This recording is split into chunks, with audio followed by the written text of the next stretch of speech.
tonight I'm going to show you how we make our perfectly pink prime rib with a nice crust. All right, so first of all, we have a bone-in prime rib roast. See, and that one is what, two bones. That'll feed about 4 people. So what we're going to do is, it's a great recipe. Now, I didn't invent this recipe, but it's a fabulous recipe that I have yayized to make it really simple. Now, last time we did this recipe, we did it with herb de Provence and butter, and of course salt, one of our favorite salt dusts. This time I'm going to do Canadian steak spice, okay, which I have ground. So I've just thrown it in my little coffee grinder. If you've got a mortar and pestle, you can use that as well. So I want it a little bit finer than we supply the Canadian steak spice. And then I've got, I don't know how many, 2 sticks of butter, just to give it a really good amount of butter. Now, anything tastes great with butter, right? And when you add yaya to it, it tastes amazing. So what I'm going to do is I'm just going to add this mixture, and that much. We really need a lot of salt. The rule of thumb, and you know, any top chef will tell you, is add double the amount of salt when you're seasoning your meat than you think you need, because really you're not going to get a lot of salt when you're eating it. It's on the roast. It really needs to have a good bit of salt to season it. So I'm simply going to add the steak spice into the butter and just mix that around. So make sure your butter's nice and soft. Leave it out on the counter. Now, another thing about leaving it on the counter is make sure that when you do this recipe, your rib roast cannot be cold. It needs to be room temperature. Those of you in Australia, it won't take so much in a summer's day, but those of you in North America and the UK, New Zealand, you probably want to lay your rib roast out for probably a good 4 to 6 hours. Really depends on the temperature there. So you can see that's nice and mixed. And now what I'm going to do is simply cover the roast with butter. It looks like company knows I'm doing a rib roast. Well, live we go with the door being answered here. So somebody found out we're doing a prime rib roast for our demo.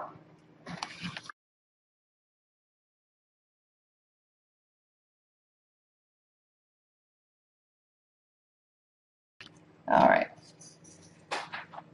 Okay, so when I nice and cover this, if you got leftover, put it on the bottom as well. I've got the bone on the bottom, so I won't worry about that too much. Although what I might do is I might just give it a little cover on the bottom, because I might use those ribs later as when I cut them off and make a lovely, you know, 2 people get a lovely brontosaurus rib after. All right. Let's put a little bit on the bottom, make sure it's nice and covered. So the key to this, again, is making sure it's bone in and it is at room temperature. The next thing that you'll have wanted to do before this, it depends if you've got a gas oven, it heats up really quickly, but you want to turn your oven on to 500 degrees Fahrenheit, get it preheated so it's perfectly hot, or 260 degrees Celsius. So 500 degrees Fahrenheit, 260 degrees Celsius. And then what you're going to do is, for every pound that you have of meat, and I have 5.22 pounds, or 5.33 pounds, you times it by 5 minutes. Okay, so 5.33 times 5 is 26.65 minutes. Now I'm going to round that up to 27 minutes.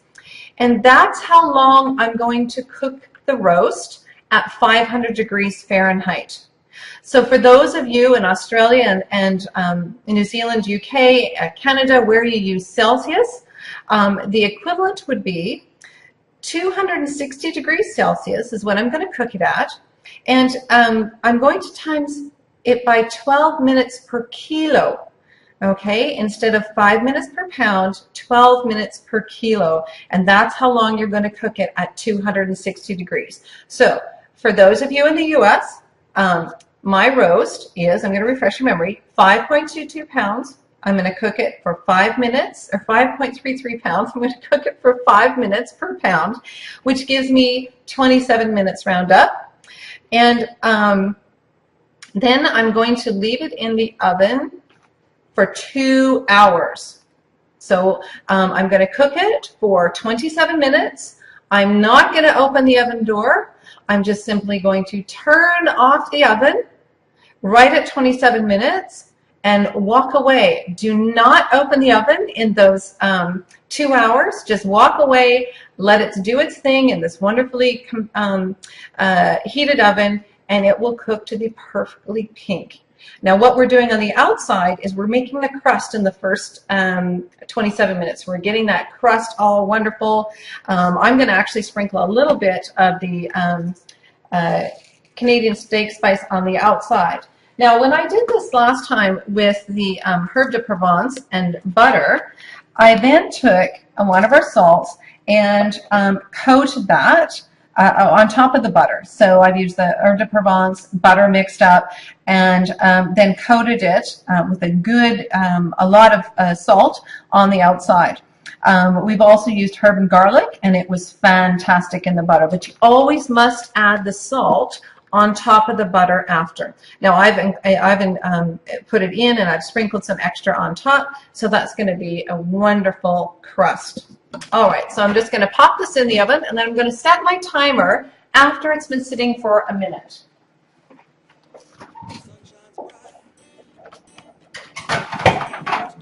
Okay, so in a minute's time, I'm just going to set my oven for 27 minutes, and we'll come back to it after we're done. Thanks for joining. Door of the oven, it was so tempting to do so. And what I love about this is it's rested for 2 hours. You don't need to sit it on the board and rest it for any period of time. You can slice right in. Now, I've had to stop and take some photos, which I'll send later on the post. So, you know, I did let it rest for about 2 minutes.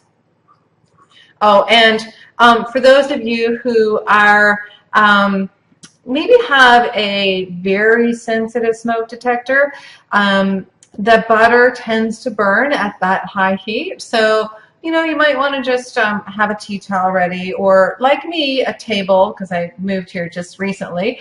We don't have a ladder, and we are in vaulted ceilings. So a table, a chair, and a cardboard box, a very large cardboard box, worked for 15 minutes to keep our smoke detector from going off constantly. However, it didn't burn. We've got some nice, beautiful crust on there. I don't consider that piece there burnt. Have a look at the top here. There, isn't that absolutely gorgeous? All right, getting a good picture? All right, okay. So now what we'll do is we will, I'm going to just simply debone this, all right? So you want to take the bones off. So you just slice along the bone. There's no great easy way to do this. So you're just going to slice it off the bone here.